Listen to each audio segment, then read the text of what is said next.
नमस्कार दर्शक बंधु आसतु जानिबा करंजी करिवार प्रणाली।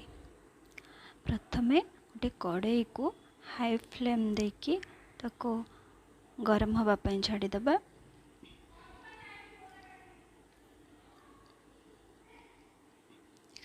एबे नड़िया कोरा आउ क्षीर छेना अध गिना चीनी देदेवे। जी आप मीठा खाती से हिसाब से चीनी देवे। देन भल भाव ताको चकटी देवे।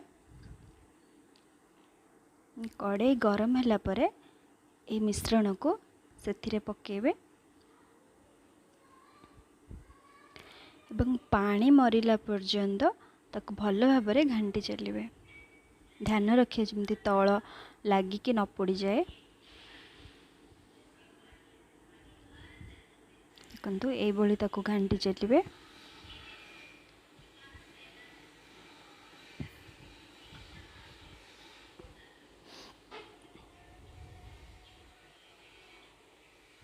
केते पानी बाहर से तो एमती कंटिन्यूअसली गोले चलिए।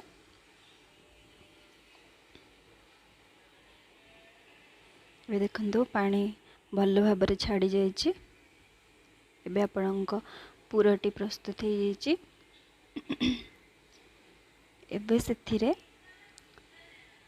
गुजराती को भल भाव में गुंड करके पकेबे।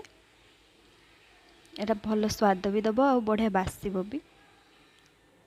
टेस्ट आहरी बढ़े दब। भल भाव में ताको गोलाई देवे।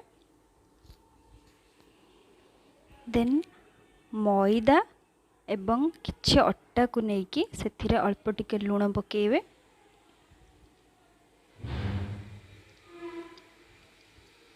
पानी भी आवश्यकता रही। गुआ घी गोटे कप देदेवे कारण बहुत नरम और सॉफ्ट हम करंजी आपणकर। तो भल भाव में गोलाई देवे। देन एथिरे अल्प रिफाइन तेल भी पकेबे। पानी देकी भल भाव में चकटी नेबे।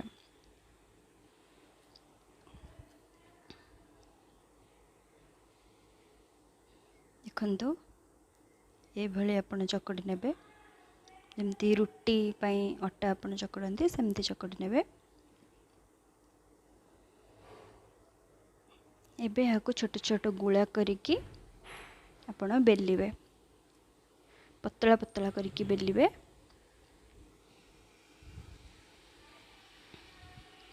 देन से पूरा देकी आपण जेमिति भी शेप रो चाहिए आपण को पसंद करंजी तैयारी करि परिबे।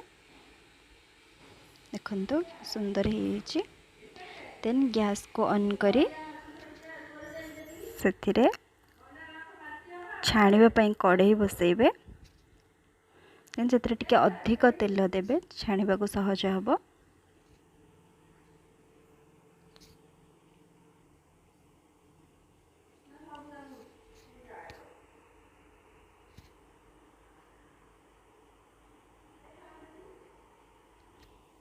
देन करंजी तक तेल गरम होला परे से आमे करंजी को छाणी नबा।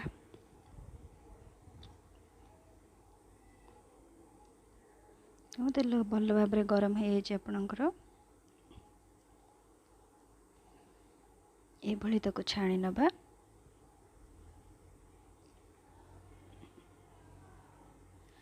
एपट सेपट भी करेंगे लगातार ना गोटे पट हेले से गोटे पट कंचा रहा गोटे पटे हो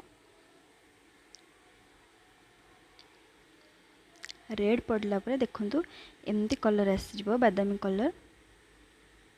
ताले जानिबे करंजी आपणकर प्रस्तुत हो जाए। काढ़ी के गोटे पात्र रे रखिबे। देखंतु ये आपणक करंजी प्रस्तुत हो जाए। बनंतु एवं घरे करिकिरे खांतु। आम चैनल को लाइक एंड सब्सक्राइब निहाती करंतु। Thank you.